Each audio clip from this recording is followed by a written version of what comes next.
Salut à tous et j'espère que vous allez bien.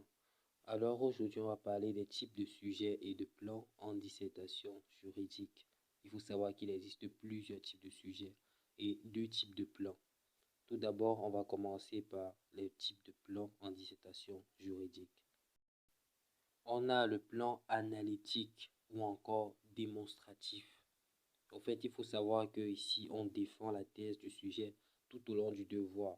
Donc, à la première partie, on va défendre la thèse du sujet. À la deuxième partie, pareil, avec des arguments convaincants. On a aussi le plan synthétique. Ici, on doit défendre la thèse du sujet à la première partie du devoir et donner des insuffisances, exceptions ou dérogations à la seconde partie. Maintenant, on va s'intéresser au type de sujet. Il faut savoir qu'en dissertation juridique, il y a plusieurs types de sujets. Et nous allons commencer par le premier type de sujet, qui est le sujet notion ou concept. Ici, la problématique peut être posée comme étant quel est le régime juridique ou l'encadrement juridique. Plan possible, en première partie, on peut énoncer les conditions et en seconde partie, les effets. 2. Sujet institution. Ici, on peut avoir affaire à l'institution personne ou l'institution organe. Comme exemple d'un sujet institution personne, on peut par exemple donner comme sujet le maire. Lorsqu'on se retrouve face à ce genre de sujet, en première partie, on doit parler des statuts et en deuxième partie, on doit parler des pouvoirs. Et en ce qui concerne l'institution organe, en première partie, on doit parler de l'organisation de la structure et en seconde partie, on doit parler du fonctionnement de la structure. 3. Sujet plat orienté. Ici, on peut opter comme problématique à quoi renvoie ceci ou cela. Et comme exemple de sujet, on a par exemple l'état 2. Forme et fonction. Ici, pour le plan, on peut opter pour en grand 1 les formes de l'état et en grand 2 les fonctions de l'état. 4. Sujet mytho-réalité. Comme exemple de sujet, ici, on peut prendre par exemple le cas de la démocratie au Cameroun.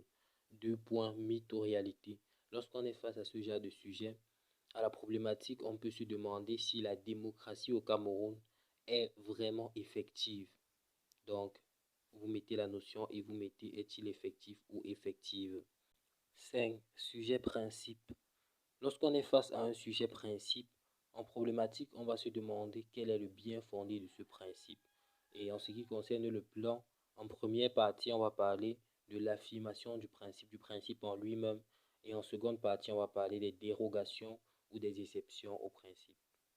6. Sujet citation. Et déjà, il faut savoir que le plan qu'on va utiliser en ce qui concerne les sujets citation, ça va dépendre de la citation. On peut utiliser un plan analytique comme on peut utiliser un plan synthétique. 7. Sujet question. En fait, il faut savoir que ce type de sujet laisse transparaître la problématique. D'aucuns disent même que pour avoir la problématique de ce type de sujet, il faut juste reformuler la question. 8. Sujet A et B. Si les deux termes sont de même nature, alors ici, on doit faire une comparaison. Et ici, on peut poser comme problématique quel rapport il existe entre ces deux termes-là. Et si les deux termes ont un lien de causalité, on peut parler de l'un comme étant la cause de l'autre et de l'autre comme étant la conséquence du premier.